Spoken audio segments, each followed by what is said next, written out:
আসসালামু আলাইকুম এভরিওয়ান, কে তাহলে আপনারা সব ভালো আছেন? আজকে সন্ধ্যার পরে ইচ্ছে হইল যেন একটু ফুচকা খাই, একটু বাড়া যাই ঘুরিয়াই। তো গেছিলাম একটা দোকানও, আগে থেকে ফুচকার দোকানও আর কি কাস্টমার বেশি। তার মাঝ থাকিয়া একজনের দুইজন মহিলা লইয়া আইসন, দুইটা বাচ্চা। এখন একজন বাচ্চা আমরা খাসে বনো, তো তাই ফুচকা খাই, আর ফুচকার মাঝে একটু জাল মনে হয়েছে। তো তাই খুব বেশি জাল হয়েছে, এখন জালে মারতেও পারা নাই, বাই দিয়া তো মনে হয় জ্বলেন না, মশাই খাইলার আল্লাহ জানন। এখন তাইন কিতা করছেন, পানি ফেলাই দিছেন তার ফুচকার মাঝে।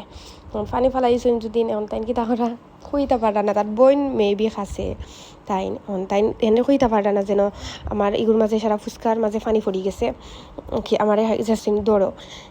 আমার এখান দেখি আর কি তাইন যেটা খোরা তানিটা দেখি আমার খুব বেশি আসি ওর।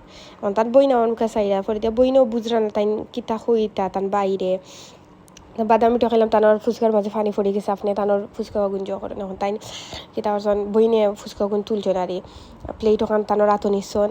আর এখন বেচারা ছোটো বাচ্চা তো খুব বেশি সরম পাইলিছন, তাই যেন পানি পড়ে গেছে। তান আম্মায়ও আসিলিছন, বইনেও আসিলিছন, তাই যে সরম পাইছেন পাইয়া এখন তাই কিতা করতে তাই রাগে পানি ফুটি না, এখন তানোর আম্মার উপরে ফালাই দিরা। ফাঁকনা লাগছে বাচ্চারা দেখে, যে ফাঁকনা লাগছে। তো এখান থেকে আমরা ফুচকা খাইয়া বাসার লাগে পার্সেল আনছি। আর পরে দিয়া একটা আইসক্রিম কিনিয়া দিলা, তারপরে আইসক্রিম খাইয়া দুজনে একটু ঘুরাইয়া খাইয়া পরে দিয়ে বাসাতে এলাম। আজকের লাগেও তখন পর্যন্ত ভালো থাকো, আসসালামু আলাইকুম।